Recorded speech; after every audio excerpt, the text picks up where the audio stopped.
Today we begin the 2030 season, year number 6 at the Chicago White Sox franchise here on MLB the Show 25.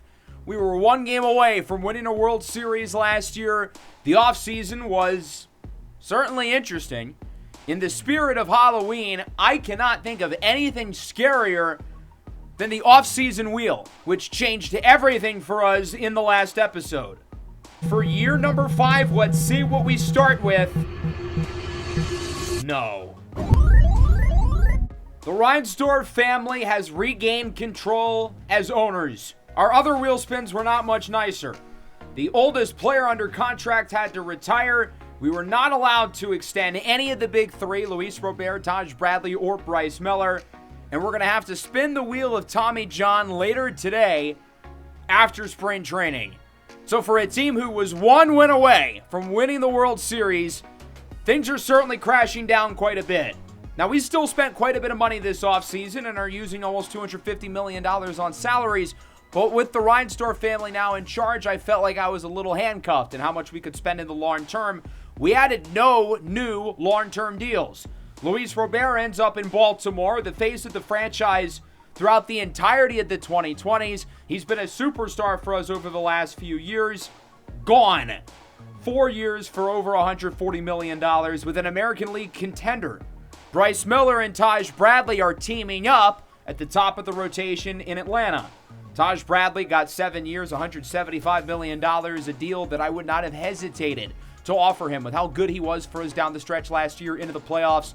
And then Bryce Miller got nearly an identical contract. I don't think Miller was as good of a player for us, but he made the All-Star team last year. He's been more consistent throughout the course of his career compared to Taj Bradley. We lost other guys as well. Ketel Marte joins Lou Bob in Baltimore.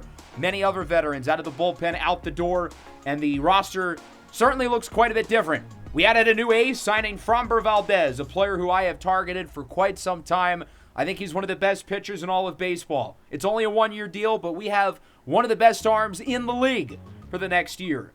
He won the Cy Young last year in Arizona. He's been ultra consistent throughout his entire career, specifically the course of this series with a year in Houston, the last 4 in Arizona. He's finished with at least 4 WAR every year that he's actually been healthy since 2021.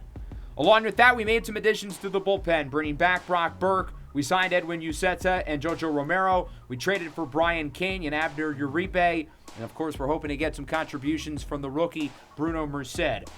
As for the position players, we didn't touch it as much, but we added Hyun Kim via free agency, and we signed Dane Myers to a 1-year deal, and we hope he will help replace Luis Robert in the outfield. Obviously, he's not Lou Bob. He's finished with a WAR above .2 once in his career at 34 years old. But for a tenth of the price, I'm hoping that he can give us, a tenth of the production, at least in terms of WAR, that Luis Robert did.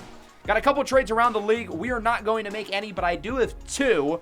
We are looking at a much weaker free agency class this upcoming year than last season. The free agency class in the last episode was historically good, but there are 2 trades to go over. Connor Norby's been the face of the franchise in Miami. Won the MVP in 2028. I don't think he should have won it, but he did. He's been the biggest reason why this team has had a renaissance over the last few years, but the Marlins also see the writing on the wall. They're not good enough to compete with the back-to-back champion Phillies. They're probably not good enough to compete with the Mets. They've used a lot of money on a lot of guys, and Norby's a free agent at the end of the year. So they're going to retool the roster. As a small market team, you have to make decisions that hurt, and this one hurts a lot. He's one of the great players of franchise history. They'll be sending him to the A's for Cam Roberts, a former top 10 pick, along with Raul Ramirez and other B potential prospects. So 2 good prospects for a 1-year rental. The A's, a playoff team last year, has a big-time bat. The other move is Adrian Del Castillo with the Diamondbacks. He's going to Seattle. So the American League getting better with these 2 moves. Del Castillo, of course, has been great for Arizona since the start of the series, but the D-backs are in a very similar spot as the Marlins. They're just not good enough to compete with the Dodgers and the Padres and the Giants in the National League West. They just lost Framber Valdez, of course. They also lost Geraldo Perdomo to the Tigers, and they're probably worse off than the Marlins, even with those guys anyway. So I think a rebuild for them makes sense. Not to mention they've got a kid who they drafted in the first round a few years ago who's ready to go as the starting catcher this year. Not only can Del Castillo play catcher, but he can also play the corner outfield, and that spot is wide open in Seattle. The D-backs getting 2 B potential prospects, Mason Sorensen and Nick Hale. Not bad value for a guy who's on a one-year deal who I don't think they would have been able to re-sign. So that officially brings us into sprint training. We've got 6 open spots on the 40-man roster. We're going to add some arms. CJ Breachin, we got in the Abner Uribe trade. Boys Merrifield, one of our late picks a couple years ago. Bruno Merced, our first rounder in 2029. If he plays well, he hopefully will make the opening day roster. And then Joey Smith, a second rounder from a couple years ago. We've got spots for 2 position players. I'm going to look at Richie Lindsay, our 4th rounder last year. In my opinion, this is the best long-term prospect in the system. When you look at the power, the speed, the defense, he really checks off a lot of boxes. I know he's ranked 4th, but I think he has higher upside than anybody in the top 3. It's kind of crazy that we have these new faces in the top 4. And then Barney Wagner, who hit 2 home runs in a World Series game, is below them in 5th, which is just kind of ironic, but he is in 5th. He's Rookie of the Year eligible even after a full playoff run. And then Clark Elliott will get the last spot. We do need a lot more depth in the outfield, so maybe he can provide that for us. I took a peek for free agency. There are some interesting names and some guys I'm going to consider signing, especially in the outfield. If a lot of the outfielders for us don't play well in spring training, because I do kind of feel like that's a weaker part of the roster, I may look at free agency to try to patch that hole going into the regular season. But for now, I'm going to give a lot of the young guys or a lot of the fringe roster guys the playing time, and then we're going to shuffle in the starters as we get closer. I'm going to have guys like Kyle Teal and Colson Montgomery play against lefties, especially in the case of Kyle Teal. I'm not platooning him anymore. He's an everyday player. He's got to learn how to hit lefties. I thought he was good enough at it last year, but he's got to be able to do it at a consistent level. Framber Valdez, Hayden Wisniewski, Drew Thorpe, and Noah Schultz are locks for the rotation, bearing the Tommy John wheel. But we have one more open spot. We're going to consider everything. I've talked about the possibility of Ezra Valenzuela being a starter. I know he's great as the closer, but do we want 75 innings or 150? I'm not going to force it, at least not this year, but I am going to consider it. And the same can be said with Bruno Merced. We were able to convert Hayden Wisniewski from a really good reliever to a really good starter, so why not one of them? Nonetheless, I think Hagen Smith and Jagger Haynes are probably the favorites to land that 5th spot. And then I'm curious to see how some of the new faces in the bullpen look. And again, we will shuffle in the regulars as we get closer to the regular season. So let's simulate through the spring. We didn't really have anybody get hurt, which is great news. Obviously, we're going to have somebody get Tommy John in about 5 minutes. But nobody else got hurt, which is phenomenal.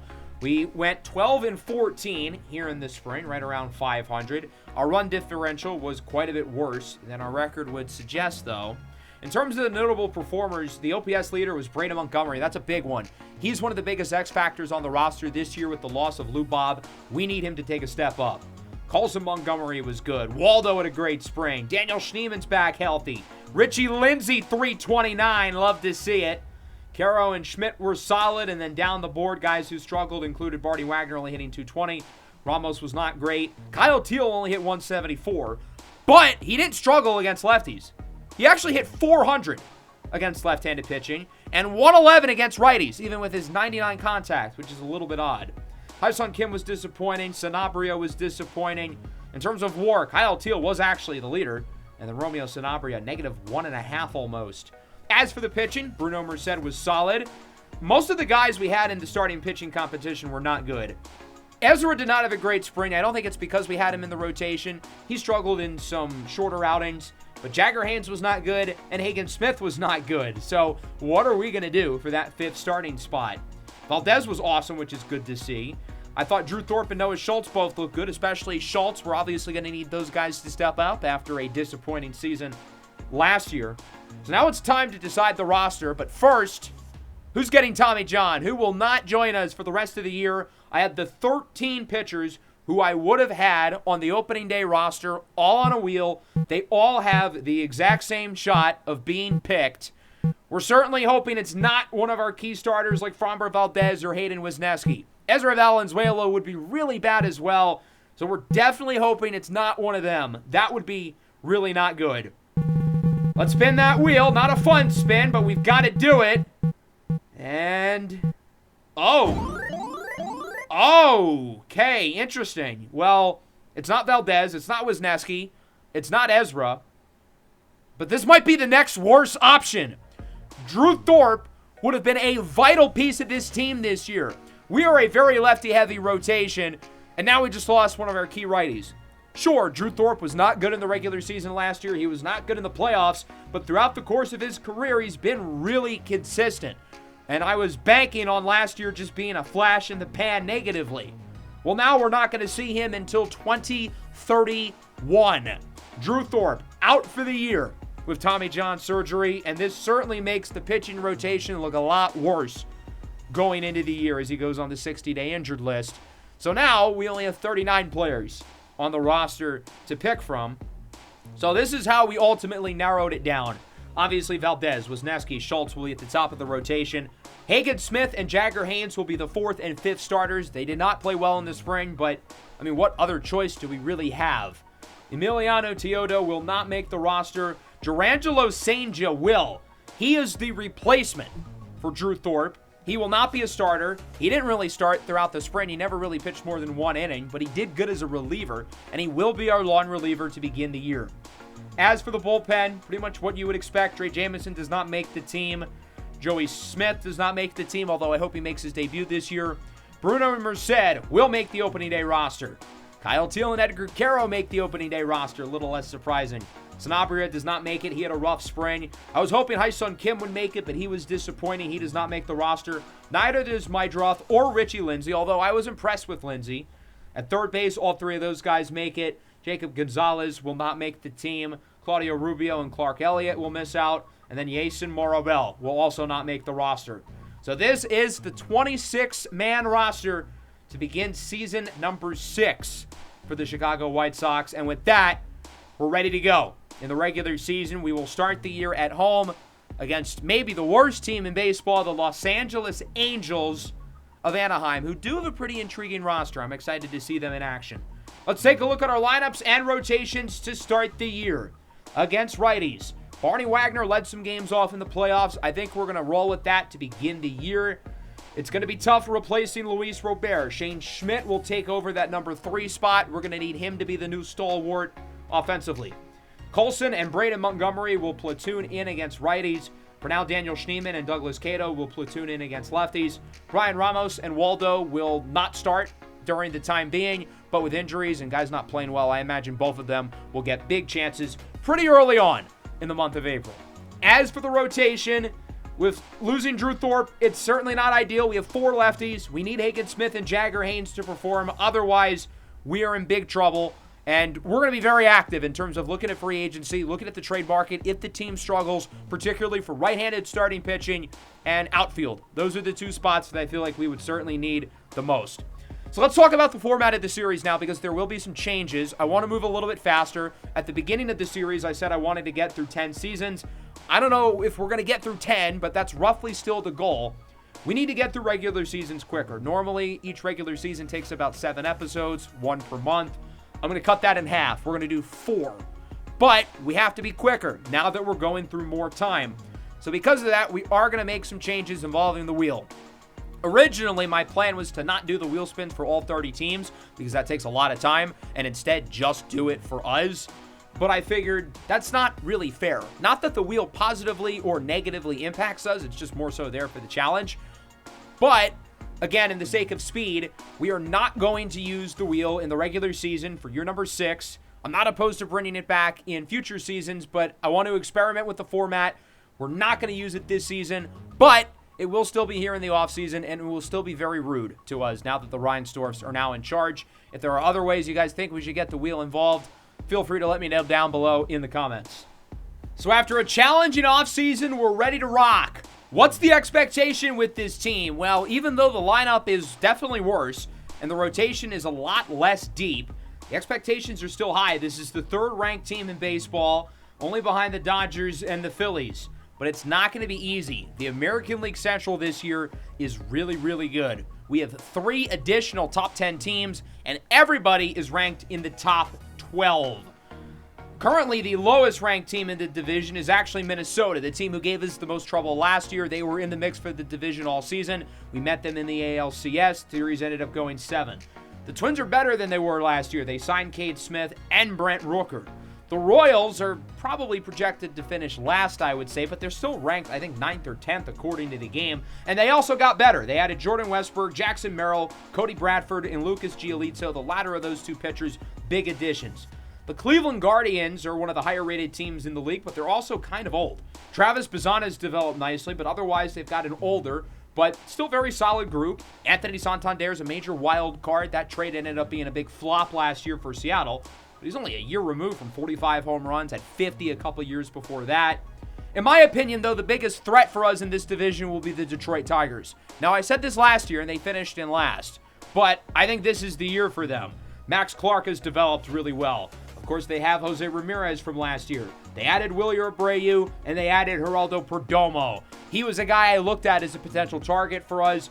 300 average over each of the last 5 years. He is as consistent and as rock solid as it gets at the shortstop position. Not to mention they have arguably the best pitcher in the league in Tarek Skubal, arguably the best catcher in the league in William Contreras. It's just about staying healthy for them. Tarek Skubal suffered a season-ending injury in April last year. Max Clark missed most of the year, so if they're on the field, that's going to be a big deal. The rest of the AL is really stout as well. The Orioles are 5th. The Red Sox and Yankees are going to be threats. The Rangers were the number 1 seed last year. The Mariners and the A's made the playoffs. The Astros and the Rays, they are no slouches. I think other than Toronto and the Angels, really anyone's in the race in the American League. So it is going to be a dogfight in this conference. Even if it's not as top-heavy as the National League, it is as deep as it's been throughout this series. We get to play the Angels, who I think are the 30th ranked team in the league. If not, they're not much higher. It's a packed house in the south side of Chicago for opening day. The vibes are... I don't know. I mean, on one hand, we almost won the World Series last year, but the roster also looks significantly different. As I said throughout the playoffs last year, I thought that could be the only chance for that core of players. Obviously, I didn't know how quickly it would be torn down, but that's neither here nor there. They're projecting Richie Lindsey to lead the team in WAR. I don't think he's going to make his debut this year. If he does, it's probably going to be late in the season.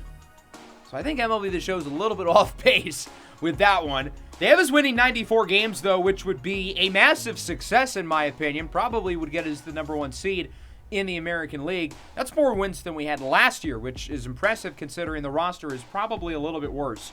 Even with all the moving parts in the offseason and certainly some questions of how this team is going to look, there's a lot of excitement for this guy, Framber Valdez, as we take a look at both lineups. One of the Angels' top prospects making his big league debut, Martin Burt. Yes, that Martin Burt. The Martin Burt who we drafted 6th overall back in year number 2. Has now found his way with the Los Angeles Angels. He's the number 1 prospect in their system, and he's the 65th ranked prospect in all of baseball.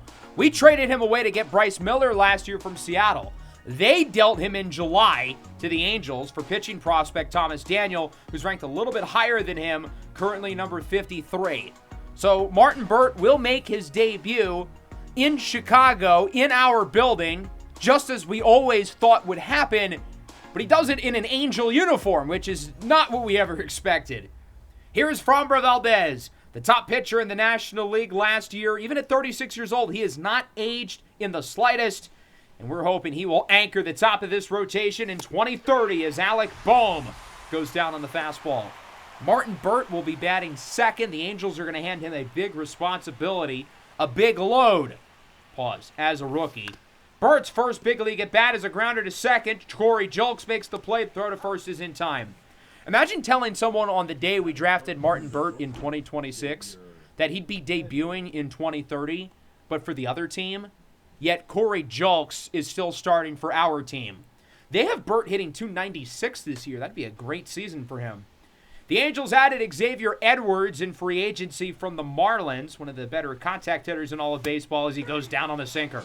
Good first impression from Framber Valdez. He strikes out a pair, lets up no base runners as we go to the bottom half of the inning. And we take a look at another new face on his team. It's the new ace of the Angels, Max Meyer, who's been pretty good throughout his career with the Marlins. Had a down season last year, but with his track record, he was still able to net a 5-year, $100 million deal with the Angels, and they're hoping that he'll be at the top of their rotation over the next few years. Barney Wagner's first opening day start. Of course, he's played in some big games already. He's played in Game 7 of the World Series. Goes down on the sinker. Good pitch by Meyer. Shane Schmidt, his first opening day. We're expecting big things from him as he grounds out to second. Christian Moore makes the play. And that will wrap up the inning. Former top 10 pick on the mound, pitching to a top 10 pick at the plate, fielded cleanly by a top 10 pick at second, thrown over to a top 10 pick at first base. Gabriel Moreno up here in the second. He goes down looking. Couple Diamondback teammates there, or I guess former teammates at this point with him and Framber Valdez, as he gets another punch out. That's already his third of the game. Christian Moore now up for the Angels, the former Tennessee Volunteer, behind in the count 1-2. And he hits this one well into left. Smith is after it, and he cannot make the play. First hit of the game for the Angels. Christian Moore is into second with a double. Smith has trouble fielding it, but he will make the play. We primarily had Smith playing right last year. I think for now he will play left, but we'll move him around as we see fit. Jake Bowers bloops this one into left. Smith's going to have to hustle, and he does make the play. No score through the middle of the second inning, as Framber Valdez does allow the double, but no further damage is done. We go bottom half of the frame. The guys in the middle of the order are going to have to step up. Colson Montgomery had a good season last year. He had a good playoff run, but we're certainly going to need him to be more consistent as he puts it on the ground over to first. And Martin Burt makes the play. Nice defense there at first base. We certainly did not draft him for his defense. Another 1-2-3 inning. Max Meyer 6 up, 6 down. We'll go to the top of the third. Not a lot of offense so far in this game as Chase Davis goes down looking on the slider. Good pitch by Valdez. Luis Lara now up for the Angels. Behind 1-2 with one away. And he strikes out as well. Valdez is on an absolute heater. He's already at 5 punch-outs in this game, looking to strike out the side. 2-1 for the third baseman, Alec Boehm, who's been with the Angels for a few years. Rips it into center. 107 off the bat for a single. And the Angels got a runner aboard here in a big spot for the youngster, Martin Burt, looking to do some early damage, put the Angels on the board against the team that drafted him as he goes down on the fastball. Another scoreless inning for Framber Valdez, our new ace. Looks like an ace so far. I know it's only 3 innings, but I'm going to get excited. He looks amazing. You know who doesn't look amazing? The entire offense. 9 up, 9 down for Meyer.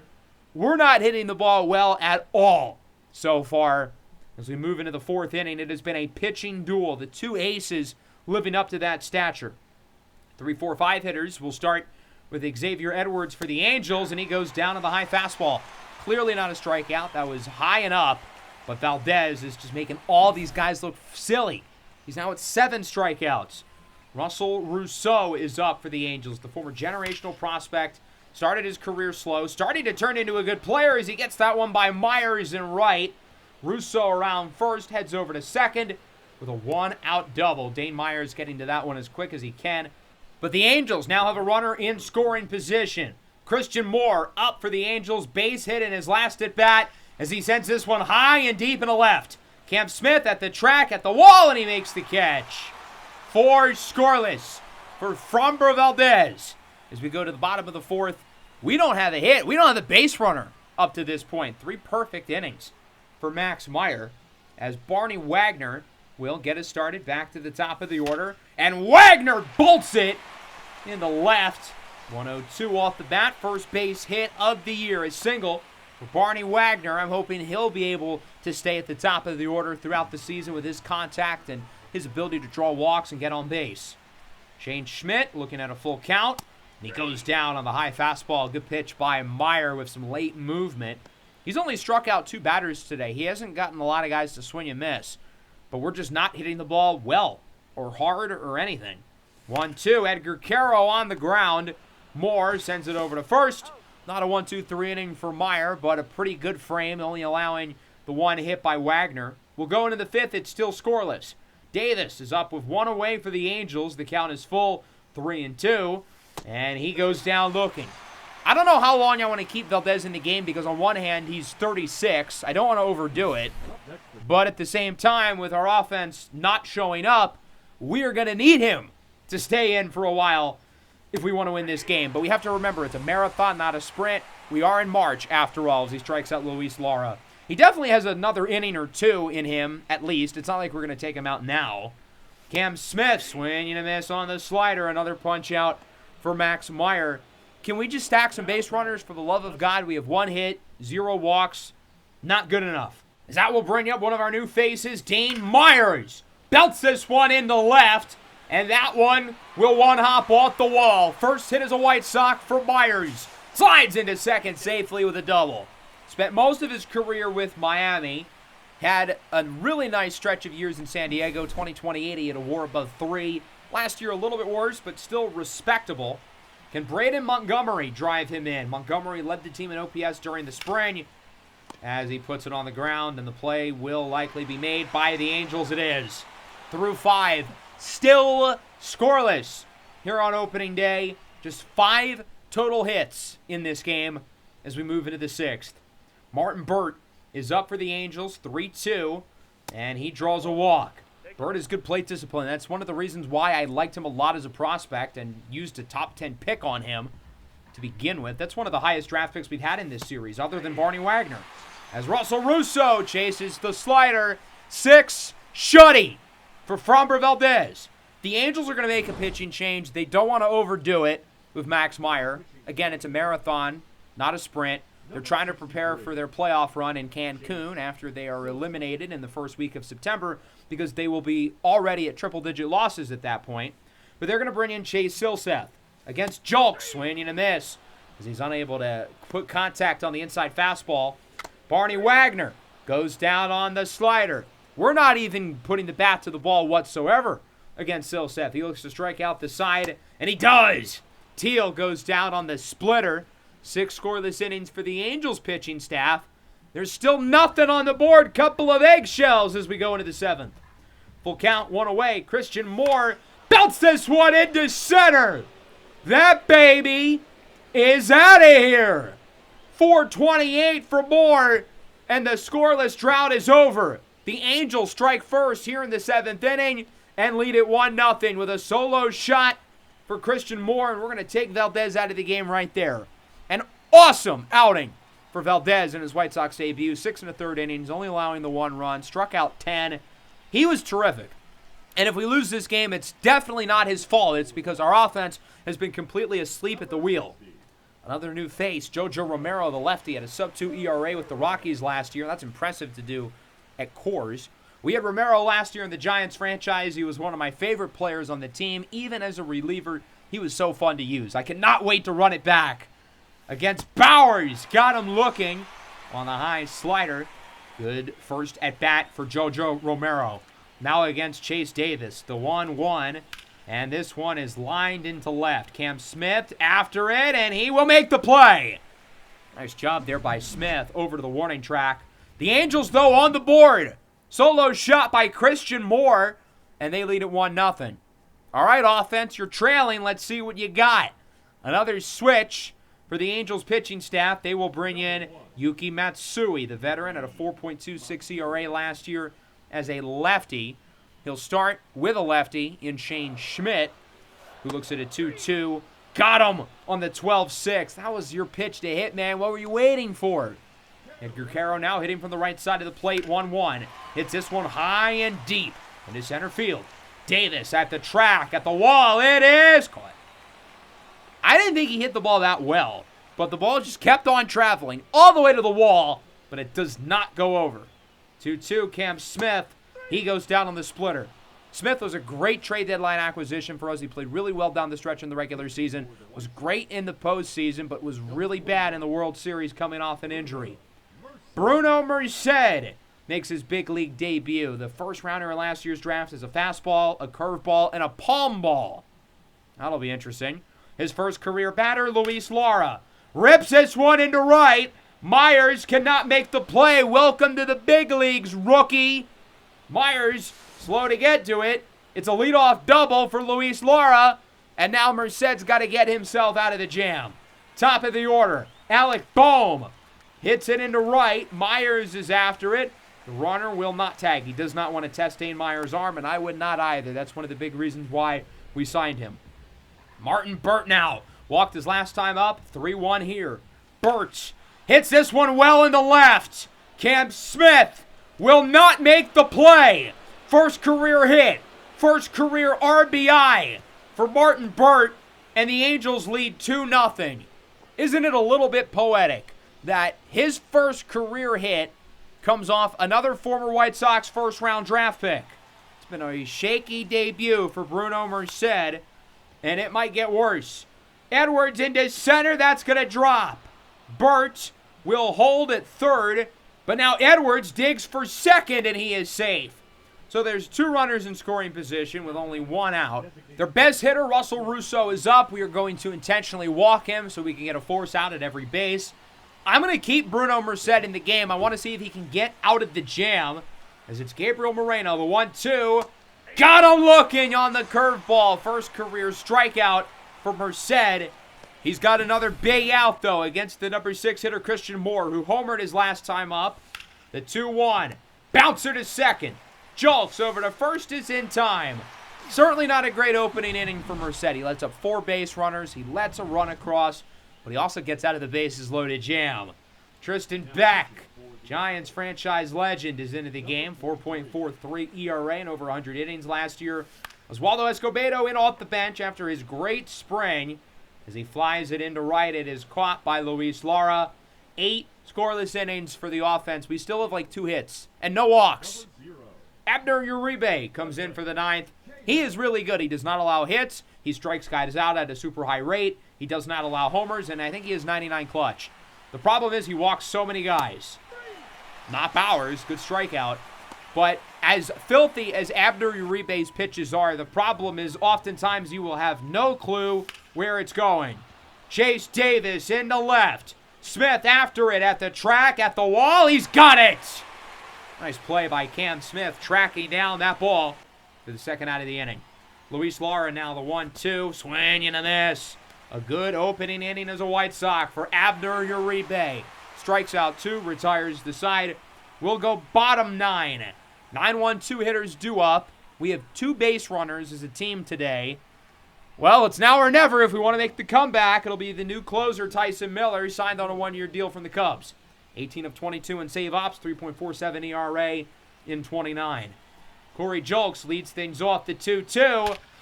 Oh, hello! We might have ourselves a ball game. Corey Julks into left center. That baby's gone. 435, nearly in the exact same spot that Christian Moore's homer went back towards in the 7th. So all of a sudden, this game just got a lot more interesting. We have the lead within 1. There's still nobody out, and the top of the order is up. All of a sudden, we've got light at the end of the tunnel. Kyle Teel has homered back-to-back years on opening day. Ahead 3-1. Don't swing unless you love it. He loved that one all right. It's hit well into right center at the track, at the wall. It is in play. Off the wall for a double. It went off the yellow thing. It went off the very top of the yellow part. That was literally centimeters away from being a home run. I mean, look at this one again. That ball literally, it didn't hit the side of it, it hit the top. And then bounced back in to the field. I mean, how unlucky can you get by the bounce of a ball? Now, at least we still have the tying run in scoring position and the winning run up as it's Shane Schmidt, the 2-1. Swing and a miss on the outside sinker. Nice pitch by Tyson Miller. 2-2 now for Schmidt. Base hit ties the game. Homer ends it. High and deep into center. At the track, at the wall, it is caught. Will they stop edging us? We've had multiple close calls with the homers today, including our last 2 at-bats. Teel could have tied it. Schmidt could have won it. And now Teel's at third, 90 away from home, and they're not going to keep Tyson Miller in the game. I think this is the right call. Of the 4 batters he's faced, he's had 2 almost home runs, along with an actual one by Corey Julks. So they will go back to the bullpen. It'll be a different reliever closing out the game as they turn it to Kyle Nicholas. 3.95 ERA, 1.5 whip in 2024. Yeah, you read that right. 2024 is the last time he's pitched.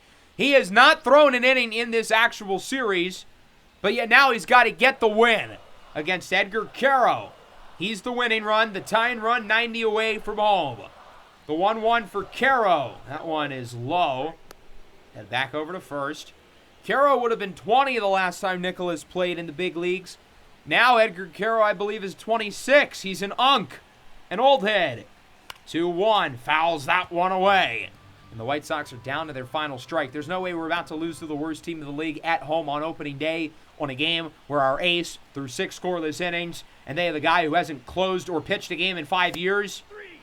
Well, yeah, we just lost it. Got him looking. Angels win it 2-1. The quest for 162-0 comes to a close. Now, I will say we cannot make any far-gone conclusions over opening day. It's a 1-game sample size. That's not how we can measure things in Major League Baseball. But the offense sucked. They were lifeless for most of this game, and it's unfortunate because they wasted a gem by Valdez. The Angels only had 2 runs and 7 hits. Max Meyer, 5 scoreless innings. Their bullpen was great. Shout out Martin Burt, 1 for 3 with a walk and then a big RBI double in that 8th inning. He was really productive. I was impressed. I was not impressed by us. 4 hits, no walks, only 1 single, 2 doubles and a homer. Valdez was terrific. Bruno Merced got a little shaky, but it's hard to really blame the bullpen when the offense does absolutely nothing and has what ends up being hopefully one of their worst statistical games of the year. So I'm trying to find what other game I want to play in April because that's how far we're going to get through today. Normally in the opening episode, we only get through March. But again, as I want to get quicker, we're going to condense things. I want to go to Comerica to play against the Tigers, given that, again, I believe they are the biggest threat to overtake us in the division. So we'll go through the next 3 against the Angels. And then we get Minnesota, an ALCS rematch, 3 at home against the Twins. So apparently both teams just saved all the offense for Game 2. Bottom of the 10th, 9-8. We've got nobody out. Let's see what the offense can do. We'll start with Demon Steeman. He's hit well in some big spots before.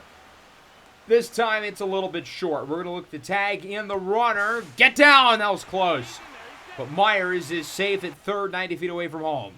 Top of the order, BMO's 2 for 3. Belts it to first. Angels playing in. That's not going to allow the run to score. So now we need a base hit from our number 2 hitter, Barney Wagner, who's 1 for 4. Wagner pops it up, slams the bat, and the White Sox start 0-2 against arguably baseball's worst team.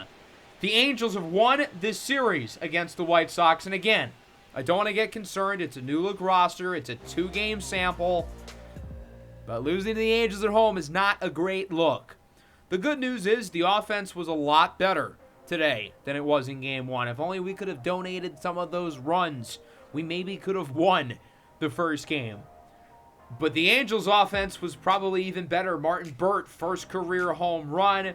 Corey Julks went deep for us. He drove in 3. BMO drove in 2. 13 hits, 5 walks, only 4 punch-outs. But the pitching was not great. Hayden Wisniewski was fine. Bruno Merced struggled again. Abner Uribe struggled. Douglas Cato strained tricep. And so it begins. He won't be out for long, but it is worth noting. Luckily, we bounced back after those 2 games against the Angels, winning 3 of our next 4. We won the last game against the Angels 2-1. Noah Schultz was absolutely terrific. He ended up throwing 7 shutty. Hopefully a sign of things to come. If Noah Schultz is good, that changes everything in terms of the dynamics for this team. And then the offense was good against Minnesota. We won the second game 8-6. Myers went deep. Schneemann homered twice. The bottom of the order is really who led the charge. Myers with the homer. Schneemann was the best player in this game. Corey Julks has been the best player this season for us. He had 3 hits. And then the last game we dominated. We won 8-0 to win the series. Teal, Smith, they went deep. Carroll homered twice. Good to see the stars coming around. And then the pitching was great. 5 scoreless for Valdez. So now we've got Detroit. We're going to pitch the second game with Noah Schultz. We need him to be productive. He signed the biggest contract in the history of the Chicago White Sox. He was not good last year, but had steadily been improving before everything went to a halt a season ago. He was quite good in the postseason. He was quite good in spring training. I'm optimistic last year was just a fluke. So here in this first game, we're down 4-3. Here in the top of the 8th inning, we've got 2 runners aboard and a big spot for Dane Myers, who's got 2 hits today, hitting .364 overall. He already has his second highest career WAR total. And we are in the first week of April, and I should not have gassed him up because he is going to ground into an inning-ending double play. What a split by Avi Hull at first base. So the Tigers get out of the jam, and that is the difference. They take the first of 3 here at Comerica Park by the final score of 4-3. Look at all that aura Max Clark has with the locks. My glorious king, Max Clark, where do I even begin? So the White Sox fall to 3-4 following this defeat against Detroit. Hayden Wisniewski's looked a little sloppy so far this year. We did not agree to an extension with him. We tried to in the offseason. We couldn't come up with a number. I didn't want to overpay him here in the preseason. So he's, I guess, going to have to continue to pitch well if he wants all that money. Tigers with a productive game. Clark, Hampson, Contreras lead the offense with a good start by Jackson Jobe. Another injury for Douglas Cato. Again, it is minor, but it's a continuous trend with him. So that brings us here in game 2 of this series. The Tigers are looking good so far this year, 5-2. Detroit started the year off slow last year. They never really were able to recover, especially with some of the big injuries that they had. Well, they look promising. Granted, it's been a week, but they've played better than us. They've got a lot of guys playing well. Luis Rengifo leads the American League in batting average. He had a great first season in this series with the Angels and the Brewers. Signed with Detroit, has really struggled in the 5th year of that big 6-year contract. Again, it's only a week. Maybe he's turning it around. Corey Julks was on that batting average list as we take a look at both lineups. We're mixing and matching. We're making a lot of switches here, experimenting with the lineup. As we take a look at Russell Lim.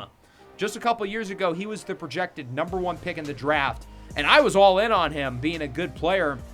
I almost drafted him 9th overall. He was my 2nd-ranked prospect in the draft. The thing was, Shane Schmidt was in that draft, and obviously we picked him. Lim ends up with a division rival, had an ERA right around 4 as a rookie last year. Kyle Teel sends this one into the opposite field, and with the gaps in Comerica Park, that is a lot of space. It's a 1-out double for Teel. He's in scoring position. For Shane Schmidt, the guy who we drafted over Russell Lim, checks his swing. And I think that pitch was in the strike zone anyway. I don't think he went around, but it was a strike. Edgar Caro now 3-1. Grounds this one. That one splits to first and second baseman. We're going to send Teel. The throw from right is off the mark from Wilyer Abreu. And Chicago opens up strong, leading at 1-0. Colson Montgomery now up for Chicago. Count is even, 2-2. That is a good take. That is a really good take. That was a bad call by the umpire, but hey, I will gladly take that. Full count now, runner goes. Montgomery belts it into center for a hit. Carroll around second for third. Clark's got a great arm, as you can see, but the runner is safe. Runners on the corners now with a chance to really do some early damage with Dane Myers. 2-2. Got him looking. We've had 2 big spots with Myers, and he's choked both times against Detroit. I still like what we've gotten out of Myers so far this year. He's played well, but it seems like he's fitting the team a little bit too well with his struggles to hit with runners on base. So here's Noah Schultz. First start was a really good one. 7 scoreless against the Angels. This lineup, though, is a lot better than the Angels. Jose Ramirez starts with a single into right as it gets by the diving glove of the first baseman, that being Shane Schmidt today. Caro is getting the start at catcher. Kyle Teel at DH. Runner goes. No throw from Caro. He is safe.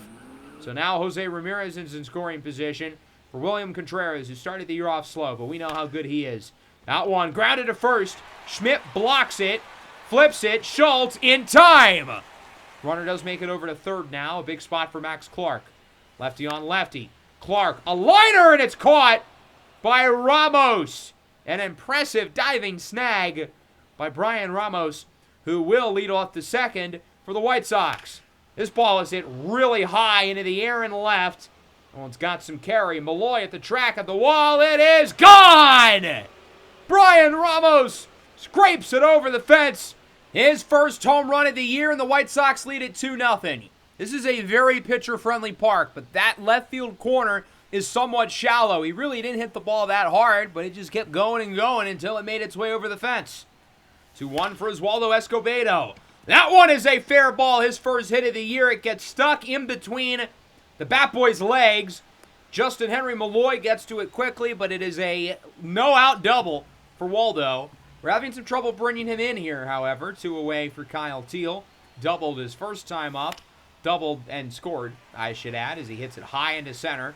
Clark is under it. He makes the play. So we had a leadoff runner at second base. We couldn't score him, but it's fine because Brian Ramos hits a solo homer, adding to the lead. 2-0 into the bottom of the second now. Luis Rengifo goes down to the high fastball. Good pitch by Schultz, who still is not allowed to run through nearly 9 innings. Avi Hall bloops it. It goes 64 miles an hour. Wow, flying through the air as it goes for a single. So 2 away here. That'll bring up Ryan Noda, the veteran first baseman, big-time power, especially against lefties, oddly enough. Hull goes for second, doesn't matter. Noda does not swing the bat. Got him looking, and we get out at the second unscathed. Good inning by Noah Schultz. It remains 2-0 as we move into the third, looking to potentially add to the lead. Offenses look really good. We've already got 5 hits. Homer by Ramos. Third inning goes a lot worse. 1-2-3. Colson Montgomery finishes it off with a strikeout. Good frame by Russell Lim, the youngster, showing those flashes of potential. Wilyer Abreu leads off the bottom half. Up the middle, Waldo, diving play. Throw to first, not in time. Good hustle by Wilyer Abreu, and he is aboard with a leadoff single. Now they're having trouble bringing him in.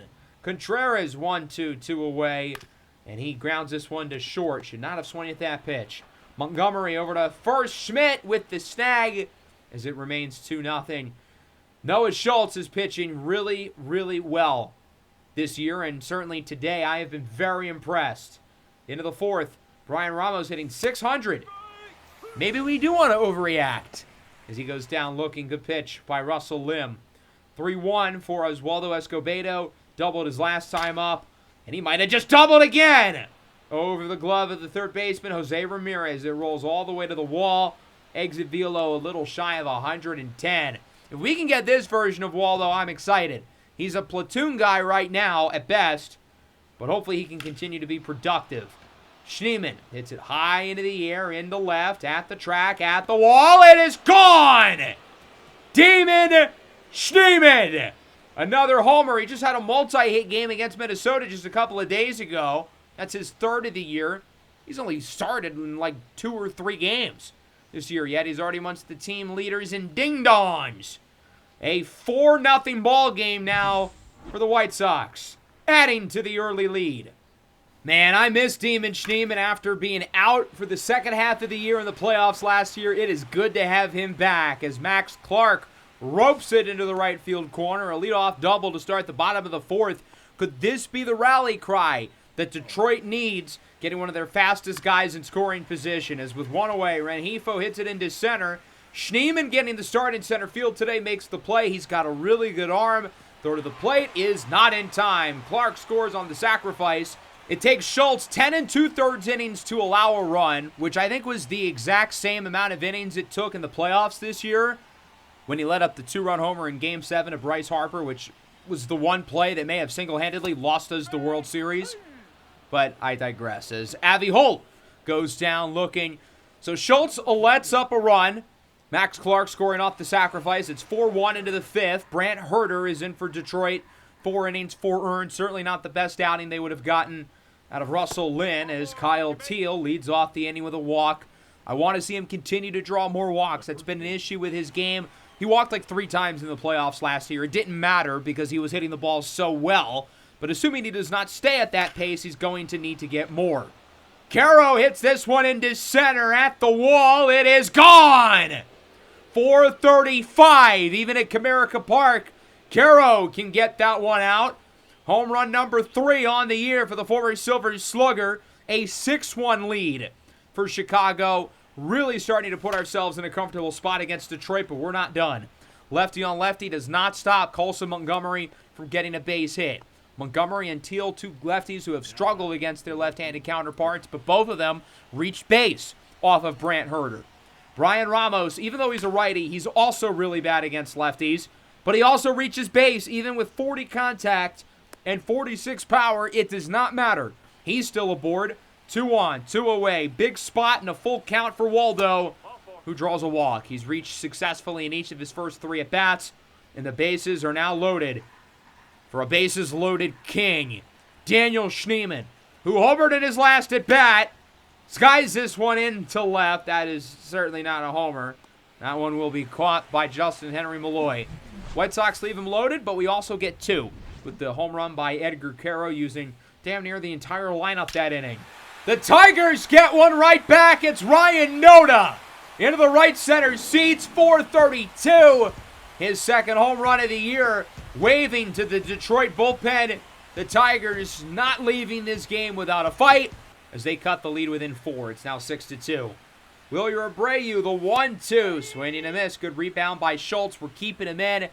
Look, I trust him. I know he had his issues last year, but I want to show faith in a guy who we really need to be successful this year.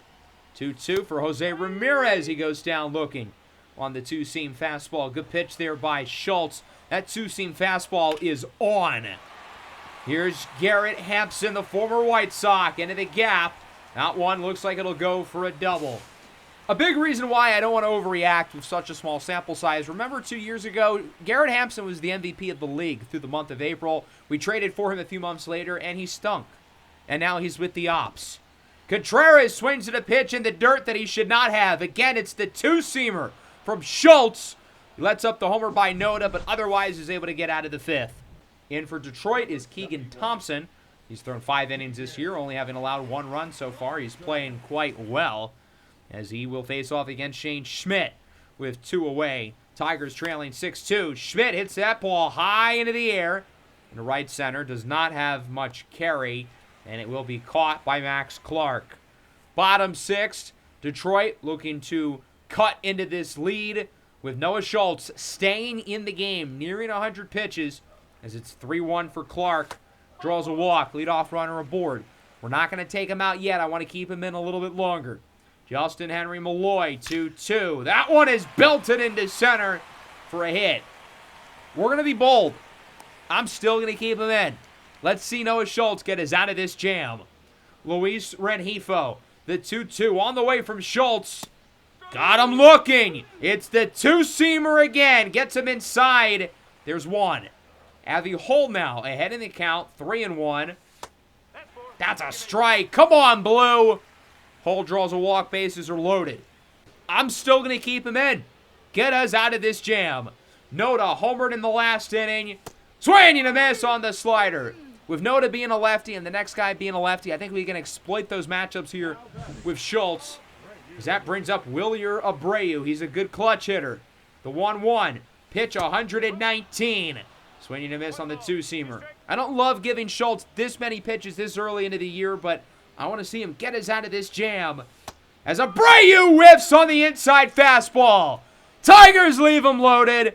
Noah Schultz does get out of it. Our trust pays dividends. 6 innings of 2-run ball for Schultz. Obviously, his day is done from here as we move into the 7th. Thompson will stay in for Detroit. Edgar Carroll leads things off. He has 2 hits today. Homered his last time up. Goes down on the fastball. Good pitch there by Thompson. Tigers trying to stay afloat. They had their chance there in the 6th to cut into the lead, but couldn't. Myers swinging a miss on the cutter. Another good inning for Thompson.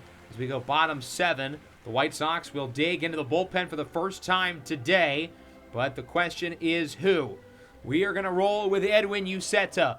Signed in free agency, had a really good year last year as the closer in Boston. Before that, he was with the Rays, and so far, so good. 5 scoreless innings. I kind of think he's going to be our number 2 reliever this year, replacing the role of Carlos Estevez, obviously behind Ezra Valenzuela, but I think he's the guy who I would say I trust the second most. As Jose Ramirez belts this one into the opposite field, the shift completely backfires, and the Tigers start the bottom of the 7th with the leadoff double, as they look to force Uceta to allow his first earned run of the year. That'll bring up Garrett Hampson. Doubled his last time. Bloops this one into right. That'll go for a hit. Ramirez around third to the plate. The throw from Myers is just barely not in time. That was close. That was a really good throw. Hampson with an RBI single, however, to make it 6-3. William Contreras 2-2. Grounds this one to short. 6-4-3.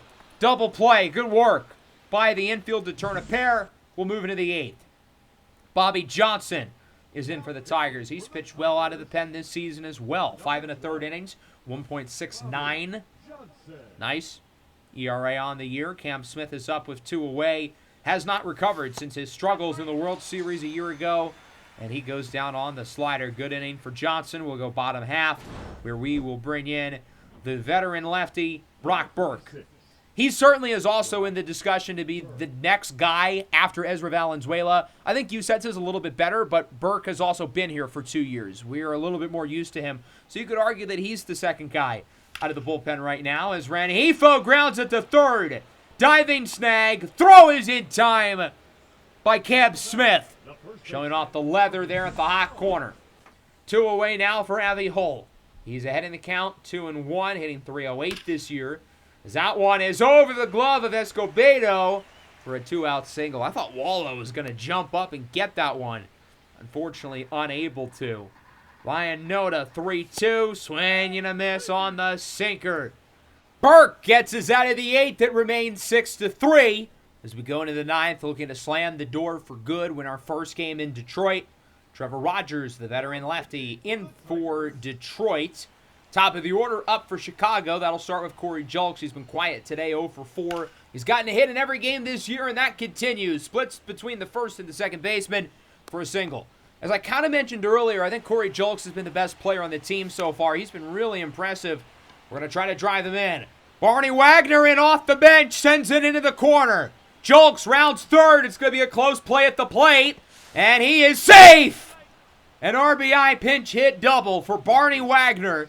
And the White Sox now lead at 7-3. 2 away. Douglas Cato in the game. He gets a pinch hit single, and he will look to get a pinch hit RBI. Clark will not send it home as Wagner scores, and it's 8-3. Really clean, really productive game overall from the offense. We'll see if they can add more. As it's a 2-1 here for Dane Myers. Flies it into center. That one has some chase. It will be caught by Clark. And we'll go to the bottom of the 9th. I originally had Ezra Valenzuela warming up when it was a 3-run game, but now we don't really need him. He'll still get loose just in case, but it'll be Brian King, the former Astro, his second appearance of the year. He's thrown 1 scoreless inning so far. Got the lefty-on-lefty matchup with Wilyer Abreu, who goes down on the slider, although that pitch was very hittable, very much in the zone. 2 away for Garrett Hampson, hits in back-to-back at bats. That one is down the line and fair. Detroit stays alive a little bit longer. Douglas Cato does not have a great arm, as we know, and because of that, Hampson is able to slide into second base with a double. Can the Tigers cut into the lead even just a little bit to force us to put Ezra in the game? William Contreras, 2-2, swing and a miss in the dirt. Caro to first, it's in time. The White Sox win at 8-3 and improve to 4-4 on the year. Really, really solid game for the offense. We consistently hit the ball well. Had a couple of home runs. Pitching was good enough. Noah Schultz with a gritty 6-inning performance. Started off hot, cooled down, but then was able to get out of the jam in that 6th inning when they loaded the bases. We had 13 hits in this game. Everybody 8 for the most part. Caro drove in 3. Schneemann had 2. They both homered along with Ramos. That was the main source of our runs. And then, as I mentioned, Noah Schultz was really solid. Bullpen did their thing. Detroit's offense was not abysmal by any stretch. They had 11 hits, a couple of walks. But they didn't do great with runners on base. Russell Lim struggled. Brant Herter was not great. Rest of the bullpen, though, was pretty good. So now we are going to make it through the rest of April. That is a lot of games to be played and a lot of storylines to dissect. We'll wrap up the series against Detroit. We've got Cleveland. That won't be easy. We play Boston twice. We play the A's twice. Those are both strong opponents. Minnesota, obviously ALCS last year. So there are no easy teams on the schedule going into the end of the month. As we hop into this last game here against the Tigers, tied at 1, another low-scoring game. Top of the 8th, bases loaded, full count. What a time to be alive if you're Edgar Caro. Swing and a miss! Keegan Thompson gets out of it. And this game remains tied at 1. Caro leaves them all aboard. We'll go into the bottom of the 9th. Ezra Valenzuela trying to keep us afloat. Tigers have 2 runners aboard. Josue De Paula, the winning run in second. Noda's up with run away, and he goes down on the outside sinker. Great pitch by Ezra. He's had 5 save opportunities this year. He's already blown 2 of them, but overall he's been pretty good. As Abreu puts it on the ground, Schneemann charging first in time. We're going to extras. 9 innings is not enough, as we will hop into the top of the 10th. 2 outs, 2 runners on base. Do we stick with BMO or do we go off the bench? Well, I decided to stick with Braden Montgomery. He's 1 for 4. First pitch of the AB, hits it semi-well into right. Maybe we shouldn't have stuck with him, as it is caught by the Tigers. That's Abreu. And we will fast forward now into the bottom half of the frame. The Tigers have a runner on third now with 2 away for William Contreras. If this ball is put well in play, if he makes it to first, that's the end of the game. So Ezra Valenzuela's got to give it his best stuff. Contreras, first pitch of the AB, weak dribbler to first. Schmidt picks it up, tags the base, and considering both offenses really struggled in the first 9 innings of the game, it shouldn't really be that much of a surprise that nobody could score in the 10th, even with the ghost runner. We did score in the 11th. Shane Schmidt, RBI single, and we'll go bottom half now. Ezra Valenzuela has already thrown 2 innings, but he's looking for the save, and we know he's capable of giving us multiple innings at a time as he strikes out Clark. DePaula up the middle. Julks will make the play. Does advance for runner, though. He's now 90 away from home. The door opens for Luis Rengifo, who's got 2 hits. 2-2. Ooh, that one nearly hit him. That would have put the winning run aboard for Detroit as the count is now full. The 3-2, and Rengifo draws a walk. Winning run is on base. Let's see if the Tigers can bring him in. It's Avi Hull. The 0-1. Looks at the low curveball. It's called strike 2. Great location by Merced. Down to his final strike. The 1-2. Grounded over to third. Smith makes the play. Throw to first in time. And the White Sox win it in extras. An 11-inning pitching duel. The White Sox win it 2-1. Certainly a sloppy game in some sense. We had 4 hits. We had 2 errors. We did get a handful of walks, but the pitching was really good. Strong outing from Hagen Smith. Bullpen was lights out. Team is now 5-4. The first time we've been over 500 yet this year. Into the Cleveland series now. We'll go into game 1. Bottom 9, 2-0. But Cleveland's got some guys on base. It's Puig to third. This could end it. And it does! 5-4-3 double play. Another dominant pitching performance by Chicago. This staff has been electric so far this year as we win it by the final score of 2-0.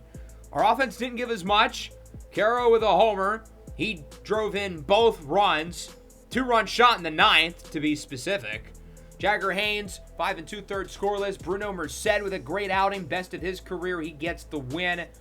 Now we go to Boston. We scored 1 run over the final 2 games against Cleveland, losing both of them.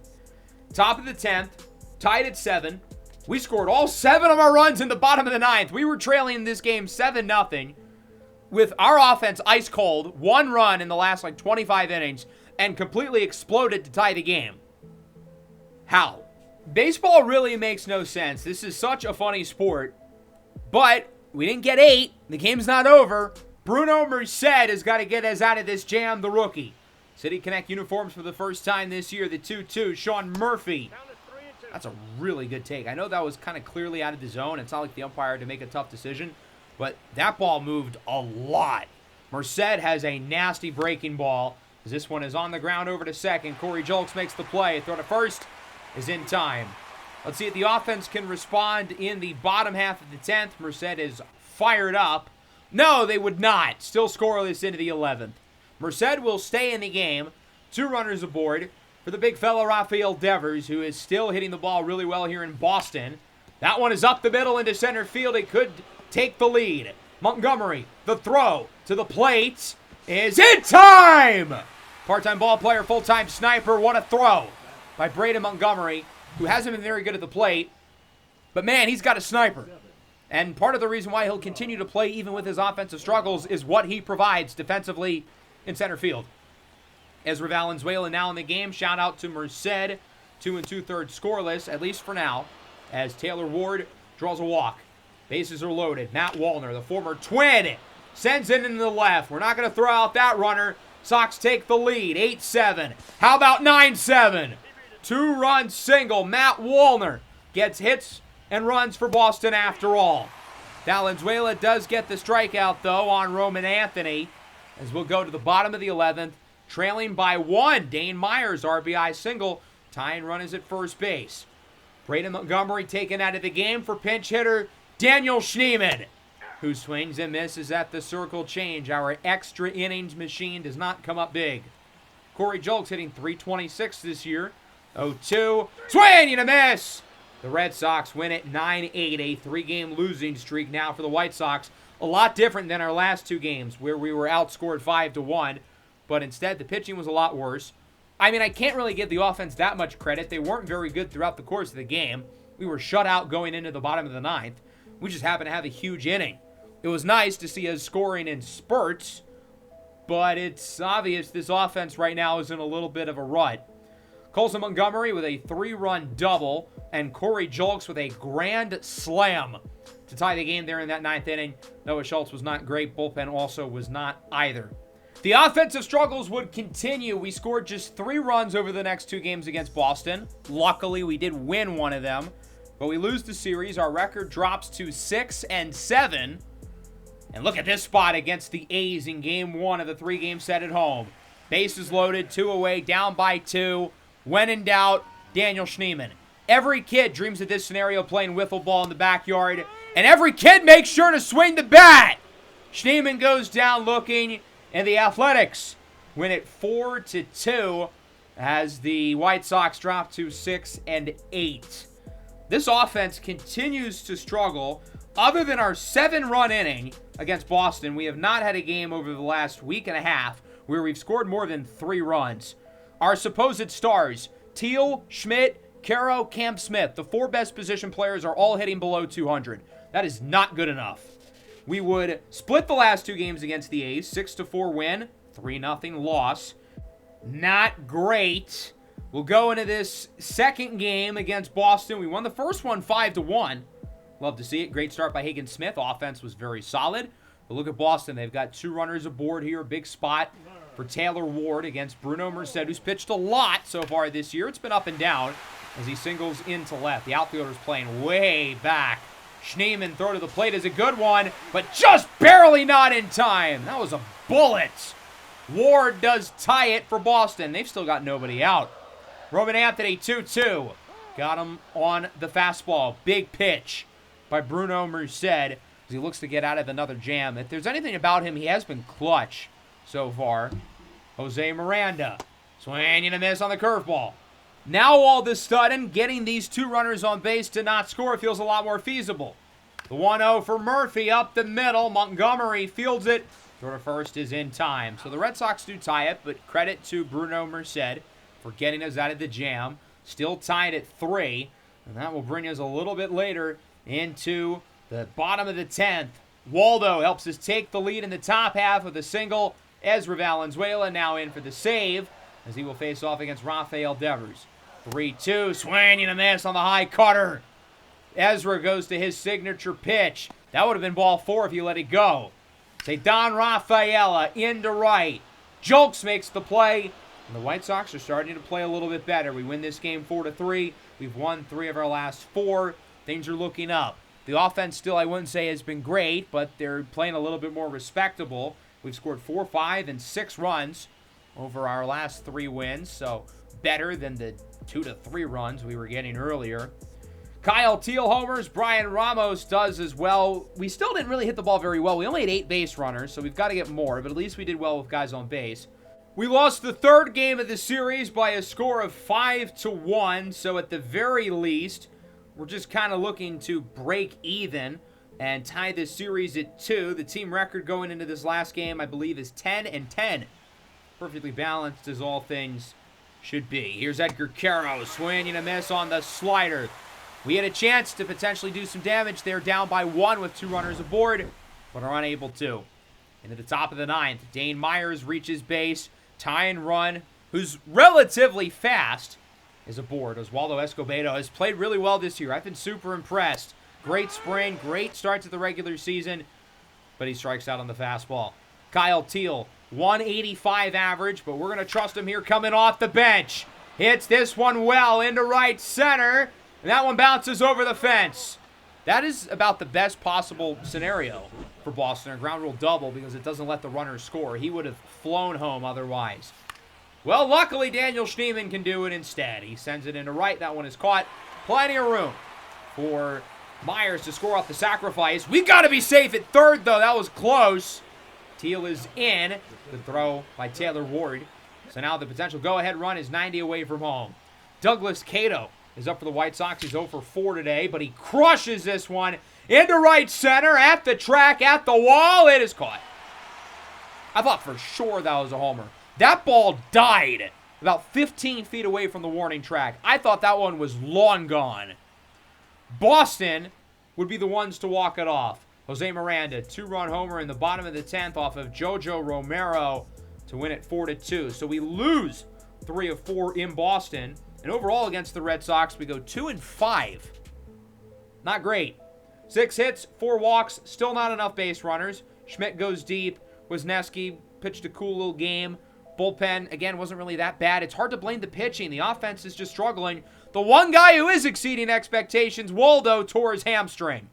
He'll be out for a month or two. He was really starting to formulate a big role. We were starting him very regularly. And now he's hurt, and Hyun Kim will replace him. Here we are against Minnesota.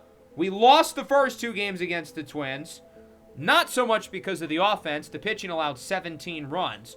Here in this last game, Daniel Schneemann is a triple shy of the cycle in a game that we are losing 6-4.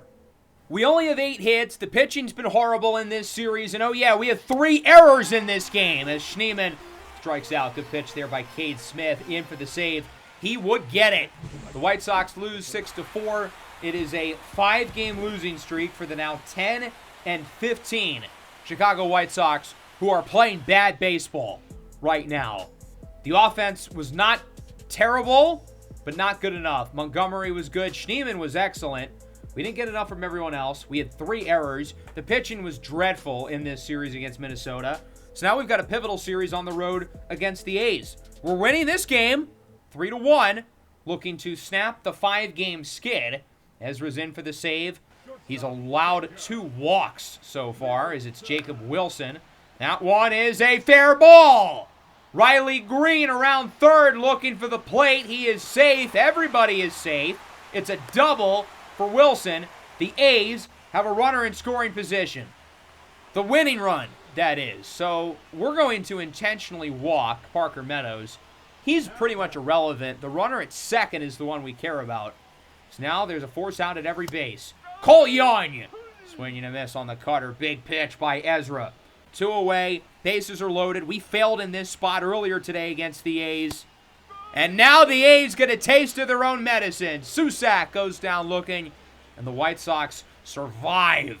3-2, ending the 5-game losing streak. Still did not get enough from the offense, though. We only had 9 hits. We are just not consistently getting guys on base. That continues to be a problem. Luckily, the pitching was good enough today. Homers for Julks and Schmidt. Valdez, 5 scoreless. He has been as good as advertised. Bullpen was really strong as well. But I cannot trust this offense when they're scoring 3 runs a game. Cam Smith pulled his calf. He'll be out for a week or 2. Chase Mydroff takes his spot. I think this could be the best thing for Cam Smith because he has really struggled. He's played a little better over the last 10, hitting .211. He has been rough. We cannot turn this next injury into a positive, though, no matter how we spin it. It's a season ender. Torn rotator cuff for Brock Burke, who missed part of last year. He's such a key, integral part of the bullpen. That is a gigantic loss. We lost the second game against the A's. We're looking for the series win, but we are trailing by 1. We do with the tie and run aboard. That's Kyle Teal. Shane Schmidt, the potential go-ahead run is up against the closer, our good pal Camilo Duvall. Schmidt goes down looking on the sinker. His average goes into the 170s. Edgar Caros played well over the last week, up to 222. He goes down on the slider. What a pitch by Duvall, looking to shut the door and end what has been a disastrous month of April for the White Sox, specifically the lineup. Montgomery, dribbler to first. Nick Kurtz makes the play, and the A's win it 3-2. They win the series, and the White Sox will wrap up the episode with a record of 11-17, one of the worst marks in the AL. We had 4 hits in this game. That is still not enough. Myers homered.